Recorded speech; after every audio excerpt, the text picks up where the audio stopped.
መንፈስ ቅዱስ የነበረውን ድርሻ እንመለከታለን። ክብር ሁሉ ለኢየሱስ ይሁን።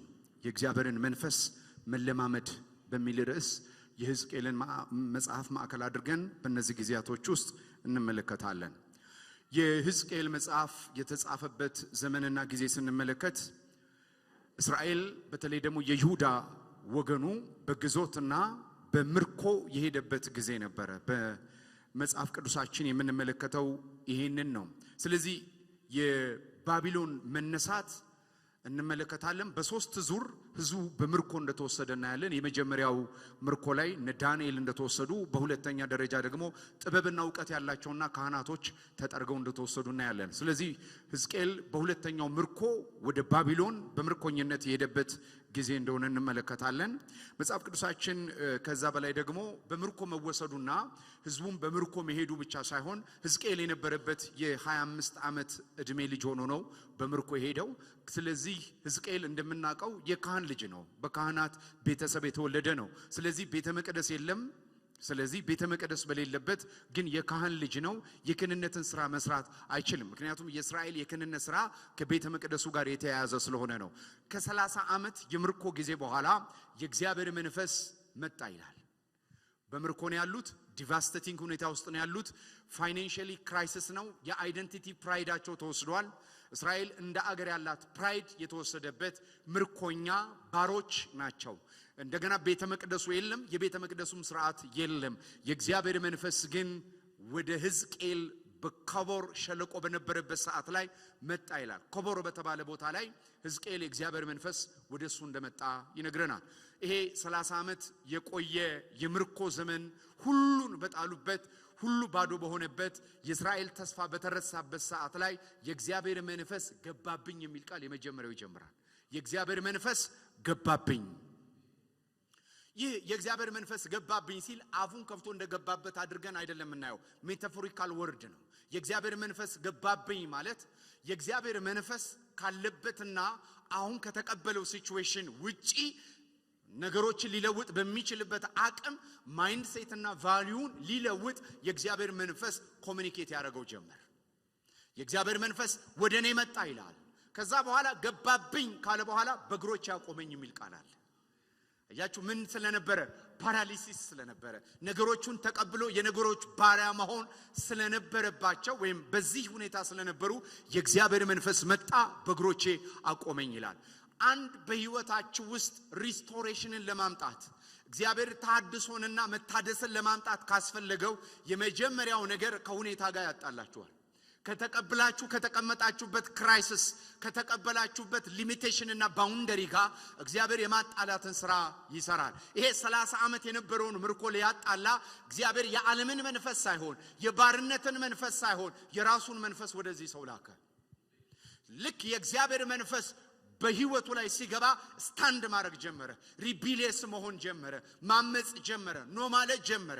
በህይወታችሁ ላይ ያላችሁትን ሁኔታ መቀበል ያቃታችሁ ጊዜ እግዚአብሔር ለለውጥ የተነሳበት ጊዜ ያ ጊዜ ነው። ብዙ የተቀበላችሁበት ብዙ አብሯችሁ የቆየን ነገር መቃወም ውስጣችሁ ሲጀምር የእግዚአብሔር መንፈስ በእናንተ ላይ እየተንቀሳቀሰ ነው ማለት ነው። ይሄ የእግዚአብሔር መንፈስ ገባብኝ የሚለው በእግሮቼ አቆመኝ ሴትል ካደረገበት ኮምፈርት ዞኑ ካደረገበት ባርነትንና እስራትን ከተቀበለበት የእግዚአብሔር መንፈስ ሊያፋታ በህይወቱ ላይ ነገርን ጀመረ። መጽሐፍ እንደሚናገር መፈለግንና ማድረግን የሚያደርግ እግዚአብሔር ነው። ውስጣችሁ ካላችሁበት መጨመር ያላችሁበት እኮ ሰው የተቀበለው ሊሆን ይችላል። ያላችሁበት ሰው የተስማማበት ሊሆን ይችላል። መጽሐፍ ቅዱስ እንደዛ ነው የሚለው። ነህምያም ስለ እስራኤል ቅጥር መፍረስ በሰማ ጊዜ ይላል መጽሐፍ ቅዱስ መብላት አቃተው ይላል። ስለዚህ ጾም ጸሎትን አውጆ አይደለም። he lose appetite አጣ። የመብላት አፕታይት አጣ። ያለበትን ሁኔታና የጠጅ አሳላፊነትን የንጉሱን ማዕድ በመብላትና በድርጎ የሚኖረውን ህይወት አፋታው። ዛሬ አንድ ነገር ልንገራችሁ። እግዚአብሔር በህይወታችሁ ነገር ሲፈልግ የመጀመሪያው ነገር ካላችሁበት ሁኔታና ሲናሪዮ ያፋታችኋል። የታድሶ ጅማሬ ከየትኛውም ስፍራ ስትመለከቱ እግዚአብሔር ከሁኔታ ጋር ማፋታት ነው የሚጀምረው። ተቀብሎ ከነበረበት ባርነት ተቀብሎት ከነበረ እስራት እግዚአብሔር መንፈሱ ገባ በእግሮቼም አቆመኝ ይላል። 3 ላይ ነው ይሄን የሚናገረው። የእግዚአብሔር መንፈስ ገባብኝ በእግሮቼም አቆመኝ ይላል። ክብር ሁሉ ለኢየሱስ ይሁን። አይገርምም? ያለንበትን ሁኔታ እንኳን ለለውጥ ለመፈለግ ለውጥ የሚመጣው ከእግዚአብሔር መንፈስ እንደሆነ ታያላችሁ። ሕዝቅኤል በምርኮ ከተወሰዱበት 30 ዓመት ከተለማመዱት 30 ዓመት እኮ ጎረቤት አለ። 30 ዓመት እንጀራን መመስረት አለ። 30 ዓመት ከብዙ ነገር ጋር እኮ መስተጋብርን መፍጠር አለ። እግዚአብሔር ግን በዚህ ስፍራ ላይ ምን አደረገኝ ይላል? የእግዚአብሔር መንፈስ ገባብኝ ደግሞም አቆመኝ ይላል። አቆመኝ። ክብር ሁሉ ለኢየሱስ ይሁን። ልንቆምበት ካጣንበት ነገር ተቀብለን ግራ ከተጋባንበት ነገር የጌታ መንፈስ የመጀመሪያው ስራ ይሄንን ነው የሚሰራው። ሌላ በጣም የሚገርመኝ አንደኛ ሳሙኤል ምዕራፍ 3 ላይ ታቦቱ ስር ሳሙኤል ያድር ነበር፣ የእግዚአብሔር መንፈስ ይቆም ነበር ይላል። አይገርማችሁም? የእግዚአብሔር መንፈስ ይቆም ነበር። ይሄ ምን ሊሰራ ካቦር ሸለቆ እንደነበረ ሕዝቅኤል መጽሐፉ ብዙ አይናገርም። በካቦር ሸለቆ ሜዲቴት እያደረገ ይሁን አላውቅም። መጽሐፍ ቅዱሳችን ሲናገር ከበለስ በታች ሳለ አየው ያለውን ማንን ያለው? ይሄንን ያለው ናትናኤልን ከበለስ በታች አየው አለው። ከበለስ በታች እስራኤል ምን ሊያደርግ ነው የሚቀመጠው? የእግዚአብሔርን ቃል ሜዲቴት ሲያደርጉ በለስ በታች ነው የሚቀመጡት። የእግዚአብሔርን ቃል ሜዲቴት ለማድረግ ከበለስ በታች ይቀመጣሉ። ጌታ ኢየሱስ እንደዚህ አለው፣ ከበለስ በታች ተቀምጠ ሳለው አየው አለውና ተገረመ። ስለ ማንነቱ ሲነግረው አትገረም አለው። እኔ ሌላ ነገር ልንገርህ አለው። በለስ በታች ቁጭ ብለህ ሜዲቴት የምታደርገው ልንገርህ አለው። ሰማይ ተከፍቶ ያዕቆብን መሰላል ሜዲቴት እያረክ ነበር አለው። ዛሬ የእግዚአብሔር መንፈስ ነገር ይጀምረናል። አሜን። ካለንበት ስታትኮ ካለንበት ነገር ያፋታናል። የመጀመሪያው ነገር ከተቀመጥንበት የሚያፋታ የእግዚአብሔር መንፈስና እሳት በዚህ መልኩ ወደ ሕዝቅኤል እንደመጣ እንመለከታለን። ስለዚህ ብዙ ጊዜ ትውልድ ከተቀበለውና ትውልድ ከያዘው ነገር እግዚአብሔር ዲቬት አድርጎ ያፋታቸዋል። ከ30 ዓመት በኋላ ስለ መመለስ ማን ሊያስብ ይችላል? ከ30 ዓመት በኋላ የእግዚአብሔር መንፈስ ማን ሊያስብ ይችላል? ያለ ቤተ መቅደስ መንፈስ ቅዱስ እንዴት ይታሰባል? ያለ መስዋዕት የእግዚአብሔር መንፈስ እንዴት ይታሰባል? ተበርናክሉ ቴምፕሉ በሌለበት የእግዚአብሔር መንፈስ ሊታሰብ አይችልም። ግን ቤተ መቅደስ በሌለበት ካህን በሌለበት መሰዊያ በሌለበት የእግዚአብሔር መንፈስ ግን መጣ ይላል። ወደማ ወደ ሕዝቅኤል መጣ። ከዛ ገባበት ይላል። ከዛ በእግሮቹ አቆሙ። ስታንድ ፈርምድ ሆነ። በሌላ አማርኛ ከታይዱ አጌንስት መሆን ጀመረ። ከነበረው ስታተስ ኮ በስተጀርባ ስታንድ ማድረግ ጀመረ። ዛሬ እግዚአብሔር ያነሳናል። አሜን። በእግሮቻችን ያቀማል። ከተቀበልነው ካሳመነን ምልክት ካስቀመጠው ነገር ያፋታናል እግዚአብሔር። የሚገርም ጌታ እኮ ነው ያለን። መጽሐፍ ቅዱስ ሲናገር ርብቃ በጸነሰች ጊዜ ጽንስን ይዛ፣ ያው እኛ አሁን ሰው ሲጸንስ ወዴት ነው የምንሄደው? ወደ አልትራሳውንድ ላይ ስንሄድ ምንድነው የሚነገረን? ጾታ። እሷ ግን ባረገዘች ጊዜ ወደ ነብይ ሄደች። ነብይ እንደነገራት ጾታ አይደለም ዲስቲኒን ያወራት። ዲስቲኒው ነገራት። ይሄ ታናሽ የተባለው ሆሴ እንደሚናገረው ይሄ ኋለኛ የተባለው ይሄ ቀድሞ ሸኮና የሚይዘው ቀድሞ የማይወጣው በኩር ያልተባለው እግዚአብሔር ከሱ ጋር ነገር አለ። በዚህ በያዕቆብ ሕይወት ላይ እግዚአብሔር ምን አለው አለ? ስታሮች አሉ፣ ነገስታቶች ይነሳሉ። ኢየሱስም የመጣው ከዚህ ዘር ነው። ስሙ ይባረክ። ስለዚህ ልክ እንደዚሁም እግዚአብሔር መጣ፣ ወደ ሕዝቅኤል መጣ። የተቀበለውን ስታትስ ኮ ሊያፋታ የእግዚአብሔር መንፈስ ወደዚህ ሰው መጣ ይላል። ከዛ በእግሮቼ አቆሙኝ ይለናል። የመጀመሪያው ልምምድ በእግሮቼ አቆሙኝ ይላል። ሃሌሉያ። በሁለተኛ ደረጃ እግዚአብሔር መንፈስ ገባብኝ። ሕዝቅኤል መጽሐፍ ምዕራፍ 2 ቁጥር 2 ላይ በተናገረኝም ጊዜ መንፈስ ገባብኝ በእግሮቼም አቆመኝ ይላል። ሁለተኛ ሲናገር ምን ይላል? የእግዚአብሔር መንፈስ ምን አደረገኝ ይላል? አቆመኝ ከሚለው ቀጥሎ ሕዝቅኤል መጽሐፍ ምዕራፍ 3 ላይ ቁጥር 12 እና 14 ስትመለከቱ የእግዚአብሔር መንፈስ ነጠቀኝ የሚል ቃል ታያላችሁ። ነጠቀኝ፣ አቆመኝ አለና ከማህበረሰብ አስተሳሰብ ማህበረሰቡ ከተቀበለው ነጠቀውና እግዚአብሔር ነገ ላይ ያለውን ማሳየት ጀመረ። በደንብ ስሙኝ። የእግዚአብሔር መንፈስ በእግር አቁሞ ካለው ሁኔታ ማውጣት ብቻ ሳይሆን ከታይምና ከስፔስ ውጪ ሊያደርግ ያቀደውን ነገ የሚሆነውን ዛሬ ላይ ያወራል። እግዚአብሔር በዘላለም ውስጥ የሚኖር ጊዜ የማያስፈልገው በጊዜ የሚሰራ ከጊዜ ውጪ ሆነ አምላክ ነው።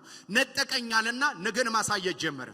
ዛሬ ለተጨነቅንበት ነገ ያለውን መፍትሄ፣ ዛሬ ላዘንበት ነገ ሊሆን የሚገባውን ነገር ወሰደኝ ይላል። ነጠቀኝ፣ አገርማችሁም በ30 ዓመት ምን ያህል ስር የሰደደ መጥለቅ ውስጥ እንደነበረ ምን ያህል ሲንክ እንዳደረገ ተመለከታላችሁ።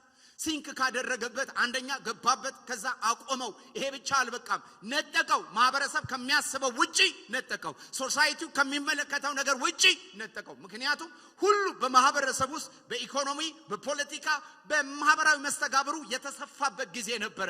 ግን ከዓለም የተለየ ህዝብ፣ ልዩ ህዝብ፣ እግዚአብሔር የዘላለም አጀንዳ ያስቀመጠበት ህዝብ፣ የተሸነፈ የተንበረከከ፣ ሊገዛ ተጠርቶ የተገዛ፣ ሊያስገብር ተጠርቶ የገበረ፣ ይሄንን እንደ ኖርማል ስታቱስ ኮ የተቀበለ ሰው የእግዚአብሔር መንፈስ ሊያፋታ ስለፈለገ ነጠቀኛል። ለምን እንደነጠቀው ታውቃላችሁ? እግዚአብሔር በእስራኤል ላይ ያለውን ዓላማና አጀንዳ እግዚአብሔር በመንገር ነጠቀው ይላል። ይሄ አካላዊ መነጠቅ አይደለም። በአስተሳሰብ በቫልዩ እግዚአብሔር መንጠቅ ጀመረ ይሄን ሰው። በዓለም እያለን በዓለም የማንሆንበት የዓለም መንፈስ ያልተቀበልንበት የፍርሃት የመገዛት የባዶነት መንፈስ ያልተቀበልነው ይሄንን ነው። አንዳንድ ጊዜ ይኸውላችሁ የእግዚአብሔር ቅዱሳን ቪክቲም አትጫወቱ። ካላችሁበት ሁኔታና ናሬሽንን የምትናገሩ ከሆነ አላያችሁም። ናሬሽናችሁን የምታወሩ ከሆነ ሁሉ ጊዜ አካባቢና እናንተ ላይ ያለው ናሬሽን የምታወሩ ከሆነ ውስንነት፣ ሊሚቴሽንና ባውንደሪ ልታወሩ ትችላላችሁ። ቪክቲም የሆነ ፐርሰናሊቲ ታዳብራላችሁ። የጌታ መንፈስ ሲመጣ ግን ፕሮፌቲካል ነው።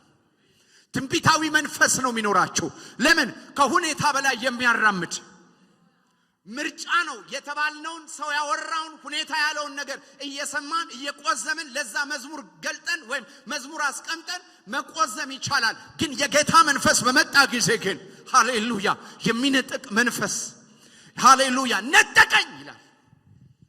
ከሸለቆ ነጠቀኝ፣ ከሸለቆ አስተሳሰብ ነጠቀኝ፣ ዘመድ የለኝም ከሚለው ነጠቀኝ፣ ገንዘብ የለኝም ነጠቀኝ፣ ምርኮኛ ነኝ ከሚለው ነጠቀኝ። ዛሬ ዲፊቲክ የሆነ መንፈስ ይመታ፣ የሽንፈት መንፈስ ይመታ። አሜን።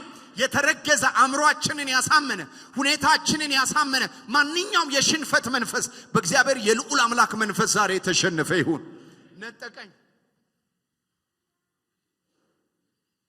ነጠቀኝ። ትዝ ይላችኋል የእግዚአብሔር መንፈስ የልዩነት መንፈስ ማን ላይ ነበር ይላል? ካሌብ ላይና ማን ላይ? ኢያሱ ላይ ልዩ መንፈስ ነበረባቸው ይላል። ስለዚህ ሰው እንጀራ ነን ሲል እንወርሳለን ይላሉ። ሁኔታን የሚዘግብ ቴርሞሜትር ህይወት ነው፣ ዝቅና ከፍ እያለ። የእግዚአብሔር መንፈስ በህይወታችሁ ሲሰራ ግን ቴርሞስታት ነው። ሰማይ ላይ ያለን ሪያሊቲ አንቬልድ የሆነ ግን ሪል የሆነ።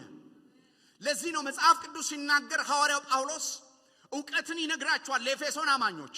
በክርስቶስ ኢየሱስ የተደረጉትን፣ በክርስቶስ ኢየሱስ ያሉበትን የኃጢአት ይቅርታ፣ ልጅነትን፣ በቀኝ መቀመጥን ካወራ በኋላ ግን በአብ ፊት እንበረከካለሁ አለ። ለምን አለ? የጥበብንና የመገለጥን መንፈስ እንዲሰጣችሁ። ለምንድን ነው የጥበብና የመገለጥን መንፈስ የሚሰጣችሁ? ደግሞ እንዴት ነው የሚሰጠው? እርሱን በማወቅ ስሙ ይባረክ። የጥበብና የመገለጥ መንፈስ ያለው ኢየሱስን በመለማመድ፣ የሽንፈትና የጨለማ መንፈስ ያለው ደግሞ እርሱን ባለመለማመድ ውስጥ ነው። አጭር አማርኛ። ስለዚህ ጊኖስኮ የሚለው እርሱን መለማመድ የሚለው ቃል ከእርሱ ጋር ባለ ህብረት፣ ከእሱ ጋር ባለ ግንኙነት ባይዘወይ እኔ ልንገራችሁ፣ መንፈሳዊ ነገር ታይም ሰተን የምናነበውና የምንጸልየው ሳይሆን ላይፍ ስታይል ነው። is a life style። ስለዚህ ሐዋርያ ጳውሎስ እንበረከካለሁ አለ። ምን እንዲያገኛችሁ? የጥበብና የመገለጥ መንፈስ እንዲያገኛችሁ። ይሄ የጥበብና የመገለጥ መንፈስ ምንድነው የሚያደርገው ብትሉ፣ እናንተ ያላችሁን ነገር ይነግራችኋል። እነሱ ያላቸው ምንድነው? አንደኛ የመጥራት ተስፋ አላቸው። አሁን የመጥራት ተስፋ ሲባል ሌላ ነገር እንዳትመለከቱ፣ የተጠራንበት ተስፋ ክርስቶስ ይባላል። ስለዚህ በሌላ አማርኛ ክርስቶስን እንድትለማመዱት። ኢየሱስ አንዳንድ ቤት ስዕል ነው። ኢየሱስ አንዳንድ ቤት ዕውቀት ነው። ኢየሱስ አንዳንድ ቤት እምነት ነው። ኢየሱስ አንዳንድ ቤት ግን ልምምድ ነው። መንፈስ ቅዱስ ሲመጣ ስለ ኢየሱስ ክርስቶስ ያለማምደናል። ክርስቶስ ኤክስፒሪየንሳችን ይሆናል፣ ልምምዳችን። ሁሌ ነው የምላችሁ ኢየሱስ ክርስቶስ የሃይማኖት መሪ አድርጋችሁ እንዳታስቡት። ክርስቶስ ኢየሱስ አንድ ያምነን የተቀበልነው ኢየሱስ ጌታ ነው የሚል አፋችን ላይ ያለው ቋንቋ ብቻ አይደለም። ክርስቶስ የክብር ተስፋ ያለው ክርስቶስ ሚስጥሩ ይሄ ነው። በሌላ አማርኛ ሚስጥር ነው። ለዓለም የማይገባ ለእናንተ የተገለጠ አንድ ነገር አለ። አንቬልድ ሪያሊቲ አለ። እናንተ ጋር ግን ሪያሊቲ ሆነ። እናንተ ጋር ግን በጥበብና በመገለጥ መንፈስ ልምምድ የሆነ አለ። የክብር ተስፋ ያለው ክርስቶስ እሱ ነው።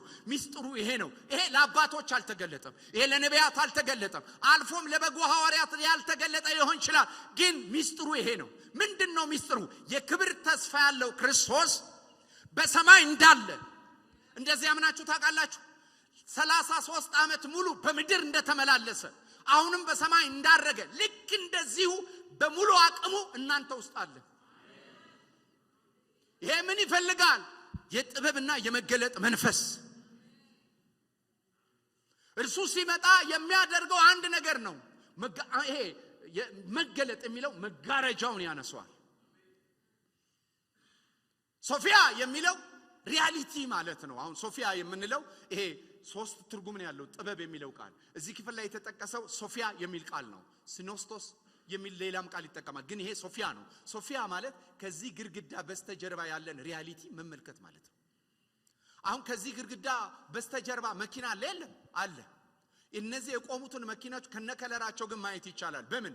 አሁን ዓለም በደረሰበት የሚሊተሪ ሳይንስ አይን ላይ በሚገጠሙ ግርግዳ ያለፉ በሚያሳዩ የሰውን ቆዳ አልፈው በሚመለከቱ አይደል የምንመለከተው ኤምአርአይ ኤክስሬ ምናምን ሬ ምናምን የምንላቸው እኮ በብርሃን ኃይል መጠን የሚታዩ ናቸው። በመንፈስ ቅዱስ የብርሃን ኃይል ጉልበት ነገሮችን መመልከት ነው። ለምሳሌ ጠላት እኛን ለማስለቀስ የሳለው ነገር ሊኖር ይችላል። ከዚህ ውጪ ያለውን ሪያሊቲ የምናይበት ጉልበት ዊዝደም መንፈስ ቅዱስ ይባላል። እሱ የጥበብ መንፈስ ነው።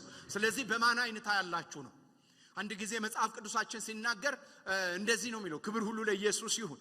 እንደዚህ ይላል፣ ጎልያድን ዳዊት የሚያይበት አይንና ሕዝበ እስራኤል የሚመለከትበት አይን የተለያየ ነው። ጎልያድ የሚመለከትበት መጽሐፍ ቅዱስ እንደዛ ነው የሚለው፣ ቃልህ ሕፃናትን ምን ያደርጋል? ጠቢብ ያደርጋል። ይሄ ልጅ ሕፃን ነው ግን በቃል ጠቢብ ሆኗል። እና በጥበብ ምንድነው ያየው? ሸለፈታም ነው፣ ርስት የለውም፣ ኪዳን የለውም፣ እግዚአብሔር ከሱ ጋር የለም። ምን አይቶ ነው? ሌላ መገለጥ መጥቶበት አይደለም። በቃል ጥበብ፣ ቃሉ ሪያሊቲ ነው። ቃሉ እውነት ሆኗል እሱ ውስጥ። ኢየሱስ ያድናል። ስለዚህ አንቬልድ ሪያሊቲ ውስጥ እንዲገባ ያደረገው መለኮታዊ ዊዝደም ነው። ስለዚህ አዲስ ኪዳንም እንደዚህ ይለናል። ኤክስፒሪየንሻል ሌቭል ላይ ስትመጡ I'm not talking about ዶክትሪን ኢየሱስ ክርስቶስ ከድንግል ማርያም ሲወለድ ከዛ በምድር ሲኖር ይሄን ዶክትሪን ማወቅ ትክክለኛ ነው። እድሜ ሰተን ተምረናል። እኔ አሁን እያወራሁት ያለው ግን ዶክትሪናል ሌቭል ወይም ፌዝ ሌቭል ላይ የሚቀር አይደለም። የሚብራራ ሪያሊቲ፣ የተገለጠ ሪያሊቲ፣ ዴይሊ የሚሰራ ሪያሊቲ ያለ እግዚአብሔር መንፈስ አይቻልም። እሱ ይምጣለ የጥበብና የመገለጥ መንፈስ እርሱን በማወቅ ምን ያደርጋል አለ። እርሱን ስናቅ ሶስት ነገሮች ይሆናሉ። አንደኛ የርስቱን ክብር ባለጠግነት። የሮሜ ጸሐፊ የርስቱን ክብር ባለጠግነት ምን ብሎ እንደገለጠው ታውቃላችሁ? ሕዝቅኤል ላነብስል አዲስ ኪዳን ምን ብሎ እንደተናገረ ልንገራችሁ። ሮሜ 8 ላይ ሲመጣ እንዲህ ይላል፣ በእኛ ሊገለጥ ካለው ክብር ጋር ስናመዛዘን የአሁን ዘመን መከራ ምንም አይደለም። መከራን የምትንቀው ውስጥ ያለው ክብር ሲገባ ብቻ ነው። ጃይንት መሆናችሁ ሲገባችሁ፣ ትሬዠራችሁ ሲገባችሁ፣ ለምን እንደተጠራችሁ ሲገባችሁ፣ ኢየሱስ ያድናል። ይሄንን ስታውቁ አላቸው። ይሄንን የእግዚአብሔርን የርስት ባለጠግነት በቅዱሳን መካከል ሊገልጠው የሚፈልገው የርስት ክብር ባለጠግነት እርሱ ምንድነው ስትሉ፣ የክብር ተስፋ ያለው ክርስቶስ በጥንተ ዘላለም ውስጥ ክርስቶስ ኢየሱስ እግዚአብሔር ዓለም ሳይፈጠር እኔና እናንተ የዳንበትን መዳን በክርስቶስ በኩል አሰበና ቆጠረ። ይሄንን አጋንንት አያውቅም።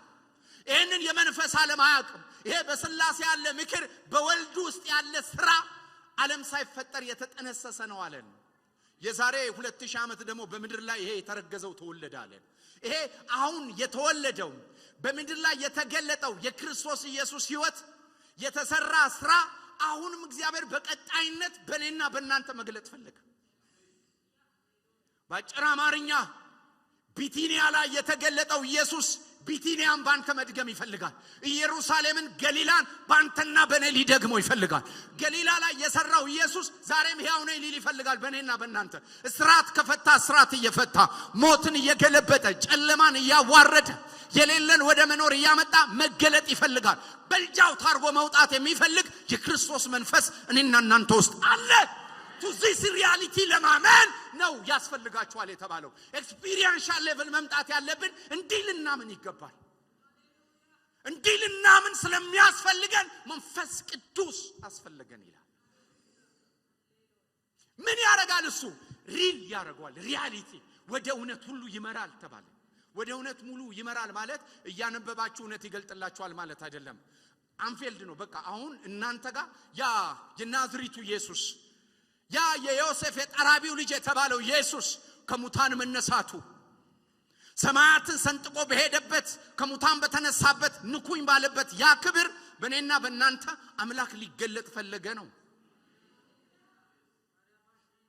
የመጥራቱ ተስፋ ሙሴ አልተለማመደውም፣ ሕዝቅኤልም አልተለማመደው። አሁን ግን እኔና እናንተ የተጠራንበት ተስፋ ክርስቶስ የሚባል ተስፋ፣ ክርስቶስ በሚባል ማንነት ተጠርተናል። ዛሬ እግዚአብሔር ያፋታን። አሜን። ኢየሱስን የማይገልጥ ክርስቶስን የማይመጥን ክርስቶስን የማያክል ሕይወትና ጓዳችንና ኑሯችንን የያዘ ማንኛውም ነገር ዛሬ የተዋረደ ይሁን። ኢየሱስ ያድናል። ይሄ መንፈስ ሊያገኘን ይገባል። ዛሬ ይሄንን ብቻ አይደለም የሚነግረው። ሕዝቅኤልን ይዞት ሄደ ይላል። በእግሮች ያቆመኝ ወሰደኝ ይላል። ወዴት ወሰደኝ ይላል? ወደ ሸለቆ ወሰደኝ። ምን አየሁ አለ? የደረቁ አጥንቶችን። እነማን ናቸው እነዛ የደረቁ? በ30 ዓመት ምርኮ እስራኤል ደረቀ። ጉልበቱ ተበላ፣ ኃይሉ ተወሰደ። ገዢ ነው ግን ተገዢ ሆነ። ኃያል ነው ግን ብርቱነቱ ተወሰደ። የተመጠጠ ትውልድ፣ የሞተ ትውልድ በሞተ ሕዝብ መካከል ላይ ኃያል ሰራዊት ይሆናል ለማለት ከበደኛሉ። አሁን ይሄንን ደረቀ ሸለቆ ውስጥ የምታየው የተበተነ የወደቀ ምን ትመለከታለህ? ይሄ ሕያዋን ሰራዊት ይሆናል ሲለው ግራ ተጋባ። ዛሬ የሞተና የደረቁ ነገሮቻችን በመንፈስ ቅዱስ ኃይል ይታደሳሉ። የደረቀ ጸሎት ካለ፣ የደረቀ የእግዚአብሔር ቃል ንባብ ካለ፣ የደረቀ አገልግሎትን የማገልገል ጉልበት ማጣት ካለ እግዚአብሔር ብድግ ያደርጋል። አሜን። ያነሳል። ስሙ ይባረክ። ያነሳል። ተውት እናንተን። በዚህ ምድር ፐርፌክት ነው የምንለው ኢየሱስ ጠላት አኪዩዝ አድርጎታል። አንተ የእግዚአብሔር ልጅ ኮንክ፣ አንተ የእግዚአብሔር ልጅ ኮንክ፣ አንተ የእግዚአብሔር ልጅ ኮንክ። ዛሬ ኢቭን እግዚአብሔር ከናንተ ጋር ከሆነ እናንተ የእግዚአብሔር ልጆች ከሆናችሁ ብሎ ጠላት ማሳየት የሚፈልገው አለ። እግዚአብሔር ደግሞ በመንፈስ ቅዱስ ማሳየት የሚፈልገው አለ። አንተ የእግዚአብሔር ልጅ ነህ፣ እናንተ የእግዚአብሔር ልጆች ናችሁ። የርስት ክብር ባለጠግነት ተሰጥቷችኋል። እኔ የተነሳውበት የትንሣኤ መንፈስ እናንተ ውስጥ አለ። በማን ነው የምናየው ነው? በማን ነው የምንመለከተው? ሰው ከእግዚአብሔር መንፈስ ጋር ከዋለ ተራ ነገር መሆን ማውራትም ተራ መሆንም አይችልም። ስለዚህ ከ30 ዓመት በኋላ በዚህ ሸለቆ በደረቁ አጥንቶች መካከል ሬሳ በሆነ ትውልድ ይሄ የደረቀ አጥንት ሲላችሁ ባልወልድና ስላሴ መቃብር ላይ ወስዶት አይደለም። እስራኤልን አይኑን ከፍቶ ሲያየው የደረቀ አጥንት ነው። ምክንያቱም ስለ ሕዝብ ነው የሚያወራው። የደረቀ አጥንት ነው። ተስፋ የሚባል የለም። ሁሉ ደርቋል። ተስፋን የሚያወራ የለም። በባርነት በምርኮ ላይ ያለ ነው። እግዚአብሔር ተለውጧል፣ ቤተ መቅደሱን ፈርሷል፣ በፊት የምናመልከው አምላክ የለም በሚልበት ሰዓት ላይ እግዚአብሔር በእግሮቼ አቆመኝ። ከትውልድ መካከል የሚነጥቅ ንፋስ ያገኛችሁ። እግዚአብሔር እንዳለ፣ እግዚአብሔር እንደሚሰራ፣ እግዚአብሔር ሕያው እንደሆነ የሚመሰክር መንፈስ ዛሬ ያገኘን። ያለ መንፈስ ከጓዳችን፣ የፍርሃት መንፈስ ከጓዳችን ላይ ዛሬ ይወሰድ። ሰው የሚለንን አይደለም፣ ሁኔታ የሚለንን አይደለም፣ ሰፈር የሚለንን አይደለም፣ አካባቢ የሚለንን አይደለም፣ ገምተን አይደለም የወጣ ነው። እግዚአብሔር ምስክሬ ነው። በሕያዋን ምድር ሳለን እግዚአብሔር በአካል በእኛ ይንቀሳቀሳል። የሞተ በድን የሆነ ነገር የምድሪቷን እንቆቅልሽ እግዚአብሔር ይፈታል። ቤተ መንግስት እኛን ይሰማል። ፓላስ እኛን ይሰማል። የመንግስት መዋቅር እኛን ይሰማል። ሃሌሉያ! ለምን እንደሆነ ታውቃላችሁ? መድኃኒት እኛ ጋር አለ።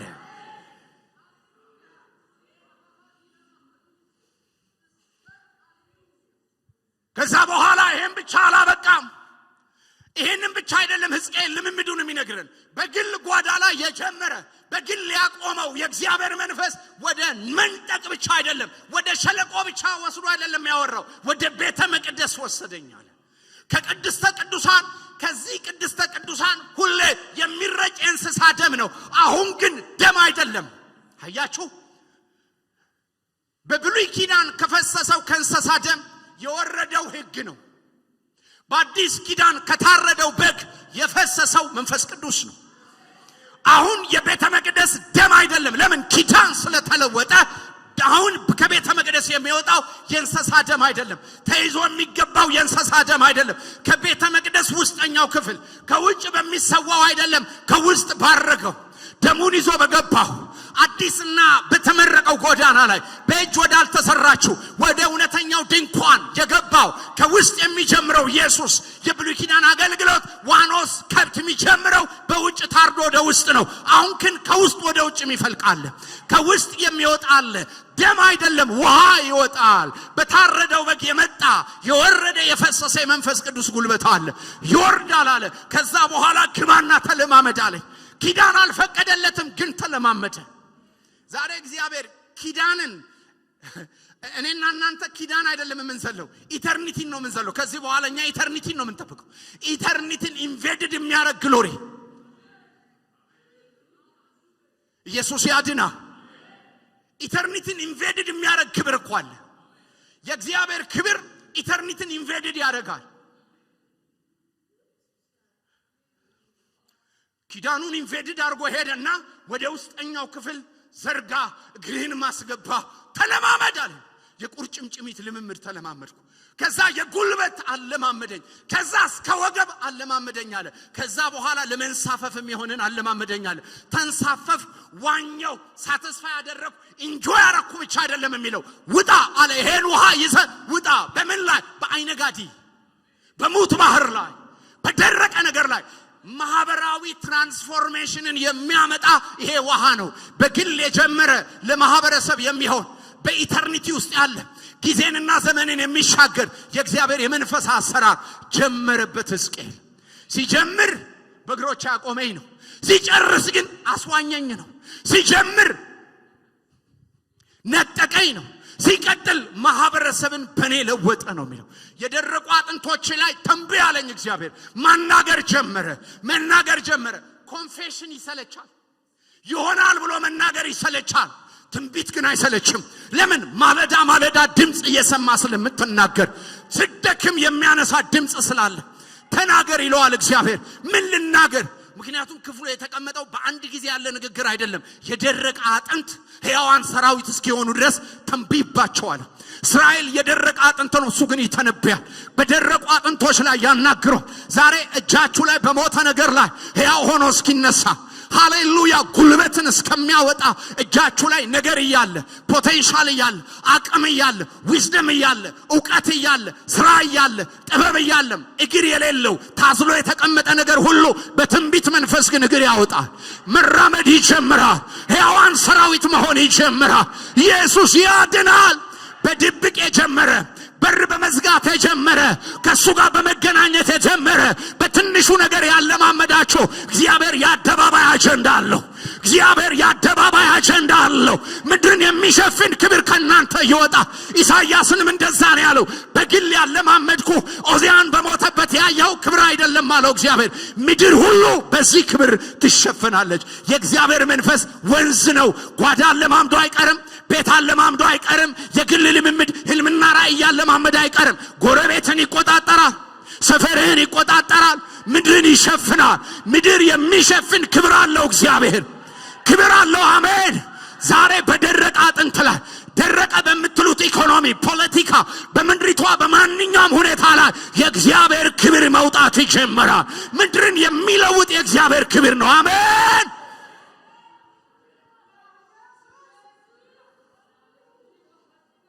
ኢየሱስ ያድናል ነብይ ነው ካህን ነው ሕዝቅኤል ካህን እኮ ነው ነብይም ነው ነብዩ ተብሎ ስለተጻፈለት ግን ቤተ መቅደስ የሌለው ነብይ ቤተ መቅደስ የሌለው ካህን እግዚአብሔር አሁን ፕሮቶኮል አይቀድም ትልልቅ ስክሪን አይቀድም ትልልቅ አዳራሽ አይቀድምም። እንደዚህ አይነት ሙሉ ልብስ አይደለም የሚቀድመው ረሃብ ነው። ያለ ቤተ መቅደስ እግዚአብሔር ሲሰራ እስራኤል ተገረመ። ቤተ መቅደስ የለም፣ እግዚአብሔር ግን ሕያው ነው። ለዚህ ነው ቤተ መቅደሱ በሌለ ጊዜ እግዚአብሔር እንደዚህ አለ፣ እኔ ሕያው አምላክ ነኝ። ዛሬ ዘመናችሁን ኢንቨስት ካደረጋችሁ ለዚህ መንፈስ ኢንቨስት አድርጉ፣ ለዚህ ታይም ኢንቨስት አድርጉ። ኢየሱስ ያድናል። ምድር ሁሉ በክብር ተሞልታለች ይላል።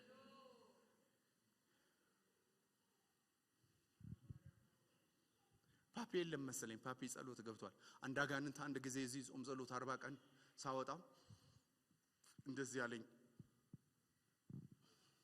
ይህን ዘመንህን በሙሉ ኮስት ያረከውን ነገር እኔ መንግስት ላይ ኮስት ብታረግ ዋጋ ብትልከፍል ልብስ አይደለም የምትለብሰው፣ የወርቅ ልብስ ነው የምትለብሰው አለኝ። እንዲህ ኖርማል ልብስ አይደለም የማለብስ አለኝ። አላየሁም አልኩት። ብርሃን ነው እኮ ነው የለበስኩት። ጥተው የወጣው ላንተ ያልተገባ ብርሃን እኔ ለበሽዋለሁ። አያችሁ፣ እግዚአብሔር የክብሩን ባለጠግነት ሲላችሁ የኛ ባለጠግነት ያለው እዚህኛው ላይ አይደለም። ብርሃን መልበሳችን ላይ፣ በሷ አናት ላይ መጨፈራችን ላይ፣ ውጣ ስንለው መታዘዙ ላይ፣ እዚህ ላይ አይደለም። እዚህ ሌላም ሰው ያመጣዋል። እግዚአብሔር አይኖቻችንን ሲከፍት የርስቱ ክብር ባለጠግነት ምን እንደሆነ ስናቅ ቫልዩን ለውጣለን። እግዚአብሔር ኢንቨስት ያደረገበት ክብሩንና ርስቴ ኢንሄሪታንስ ስንል ተቀብለን የምንኖር ሰው ነው። ተቀብለን የወረስነው ኢንሄሪታንስ በክርስቶስ ኢየሱስ የነበረ እሱ ብርሃን ነው፣ እኛ ብርሃን ነን። እሱ ይፈውስ ነበር፣ ተአምራትን ያደርግ ነበር። ከኔ በላይ ታደርጋላችሁ። በእርሱ ቃል ነበር፣ በእሱ እውነት ነበር፣ በእኛ እውነት አለ። በእርሱ ህይወት ነበረች፣ በእኛ ህይወት አለ። በእርሱ ዘንድ ብርሃን ነበረች፣ እኛ ብርሃኖች ነን። ኢየሱስ ጋር የነበረውን ከማግኘት ውጪ ኢንሄሪታንስ የለም። ሌላ ወገኖች ሆይ ሌላ ኢንሄሪታንስ የለም። ሰማይ የርስት ክብር ባለጠግነት የሚለው በአሮጌው አዳም ላይ የነበረውን አይደለም፣ በኋለኛው አዳም ላይ የመጣውን የርስት ክብር ባለጠግነት ነው። ይሄ ግን አይን ካልተከፈተ ማየት አይቻልም። ሰይጣን በለበስነውና ባለበስነው ሲያስለቅስ ዘመናችንን ሊዘጋው ይችላል። ግን እኛ ሌላ ብርሃን ለብሰናል። ኢየሱስ ያድናል። የብርሃን ልጆች ነን። ጨውነን እናጣፍጣለን። ምድር በእኛ ትፈወሳለች። በገባንበት መድኃኒት ነን። አሜን። ኢየሱስ ያድናል። ዛሬ እግዚአብሔር እንደቆጠረን ለመቁጠር አይኖቻችን በመንፈስ ቅዱስ መኳል አለባቸው። ሕዝቅኤል መብቱ ነው፣ ማልቀስ ይቻላል።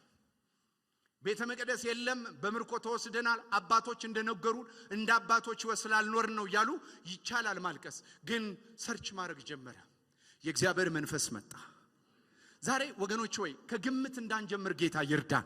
ከምናየው እንዳንጀምር እግዚአብሔር ይርዳን። ማን ነው ታናሽነታችሁን ሊንቅ አይገባም። ማንም ሰው፣ ምክንያቱም እናንተ የርስቱ ክብር ባለጠጋ የተሰጣችሁ ሰዎች ናችሁ። እናንተ አይኖቻችሁ ስላልተከፈቱ እንጂ እኛ ጋር ያለው የጨለማው ዓለም ላይ የሌለው የመናፍስት ዓለም ሉሲፈር አሁን ተገልጦ ሉሲፈርን ብትመለከቱ እንደ ሉሲፈር ተቀበዝባዥ የለም። በቪዥን ብትመለከቱ ሉሲፈር ተቀበዝባዥ ነው። የማይደፈርስ ሰላም አለ። በማይደፈርስ ረፍት ውስጥ እንኖራለን። ነገ አያሰጋንም። በሲኦል በሰብሳለሁ የሚል ስጋት የለብንም። ለምን? በመንፈስ ቅዱስ ይሄንን ተረድተናል። ኢየሱስ ያድናል። የጥበብና የመገለጥ መንፈስ ያገኘን። ቼንጅ የሚጀምረው እዚህ ጋር ነው። ትራንስፎርሜሽን የሚጀምረው እዚህ ጋር ነው። ዓለም ላይ ለውጥን ለመጀመር ችግር ነው የሚያጠናው። እግዚአብሔር ዓለም ግን ነገን ነው የሚያየው። ለምን? ዓለም ችግርን የሚያየው he cannot predict ማድረግ አይችልም። ነገ ያለው እግዚአብሔር እጅ ነው። ነገ ሰው እጅ የለም። ነገ እንደ ሰው እጅ ትፈልጋላችሁ? ነገን ከሰው እጅ አትፈልጉት። ነገ አንድ ሌላ ቀን ነው። ዛሬ የተወራ ነገ ይለወጣል። ዛሬ ትሽ የተባለ ነገ የማይደረስ ክብር እንዳለ ይታወቃል። ነገ ላይ ነው ነገራችን ያለው። አሎብራካሳታ ነገ ላይ የተቀጠረ ክብር አለ። ነገ ላይ የተቀጠረ ክብር አለ። ነገን አሳየው። ሕያዋን ሰራዊት ሆኖ እስራኤልን ተመለከተ። ሕዝቅኤል ያየው ሕያዋን ሰራዊት የደረቀ አጥንት ሕዝብ ያየ፣ እሱ ግን ሕያዋን ሰራዊት ሆኖ ሲራመዱ ተመለከተ። ዛሬ በመንፈስ ትራንስፖርት ማድረግ ይሁንላችሁ። ነገን ኢንቬድድ ማድረግ ይሁንላችሁ። የክብር ህይወት ይሄ ነው። የክብር ህይወት ይሄ ነው። ለቅዱሳን የተሰጠው ህይወት ይሄ ነው። ነገን ማየት እንችላለን። ነገን መመልከት እንችላለን። ያዕቆብ ጋር ቅድም የወሰድኳችሁ እሱን ነው። የዓለም ቴክኖሎጂ ጾታ ሊለይ ይችላል። የእግዚአብሔር ቴክኖሎጂ ግን ዲስቲኒን ማየት ይጀምራል። የያዕቆብን ዲስቲኒ ትላንት በእጁ ላይ ያለ ነገ በእጁ ላይ ያለ ነገን መናገር የሚችል እሱ ብቻ ነው። ነገ ሊገመት ይችላል በዓለም ነገ ግን ድምዳሜና ፍጻሜ በእጆቹ ይዟል።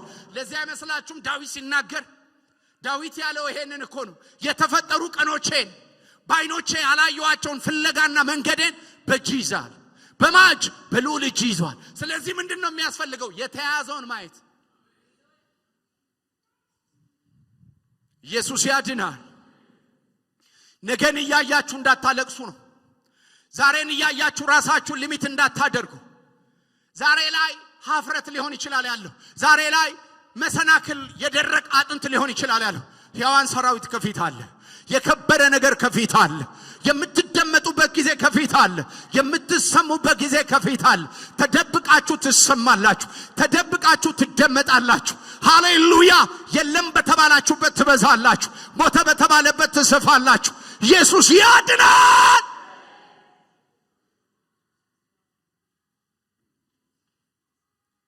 ሕዝቅኤል ከዚህ በኋላ በመከራ ላይ ብትነግሩት ይስቃል። የደረቀ አጥንት ብታወሩት ይስቃል። እሱ አይቷል። ሰራዊት አይቷል። የደረቀ አጥንት የሚዘግብ ሰው ቢመለከት ይስቃል። እግዚአብሔር ነጋችንን ዛሬ ላይ በሚያመጣ ዙም አውት ዙም ኢን በሚያደርግ መንፈስ ይያዘን። አሜን። ዙም ኢን እና ዙም አውት ያደርጋል የጌታ መንፈስ። ፕሪዲክት ያደርጋል፣ ያቀርበዋል፣ ዛጋ ያሳያል፣ እዚህ ጋር በዛኛው ያኖረናል። እስቲ አሜን። ደማስቆ ያየውን ነው ጳውሎስ የናፈቀው። ደማስቆ ላይ ያየውን የኢየሱስ ውበት ሊሄድ ናፍቃለሁ አለ።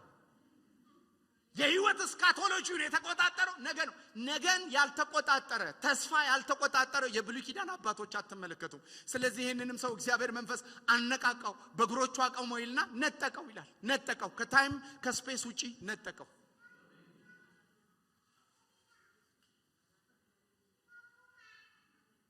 ዛሬን በነገ መኖር የምንችለው የእግዚአብሔር መንፈስ በህይወታችን ሲሰራ ነው። መንፈስ ቅዱስ በመጣ ጊዜ ነገን ዛሬ ላይ ያኖረናል። ዛሬ ይሄ መንፈስ ያገኘን። እየበላችሁ የእግዚአብሔር መንፈስ ያነቃቃችሁ፣ ያውራችሁ። የእግዚአብሔር መንፈስ ነጋችሁ ላይ ያውራ፣ እንጀራችሁ ላይ ያውራ፣ ቤታችሁ ላይ ያውራ፣ ፋይናንሳችሁ ላይ ያውራ፣ ልጆቻችሁ ላይ ያውራ፣ ትዳራችሁ ላይ ያውራችሁ። መንፈስ ቅዱስ ያውራችሁ። አሜን። ይናገራችሁ። ክብር ሁሉ ለኢየሱስ ይሁን። ትሰማላችሁ። መስማት ይሁን፣ ጆሮ መከፈት ይሁን፣ ከልዑሉ ማዳመጥ ይሁንልን። አሜን። የእግዚአብሔር መንፈስ መጣ፣ በእግሮቼም አቆመኝ።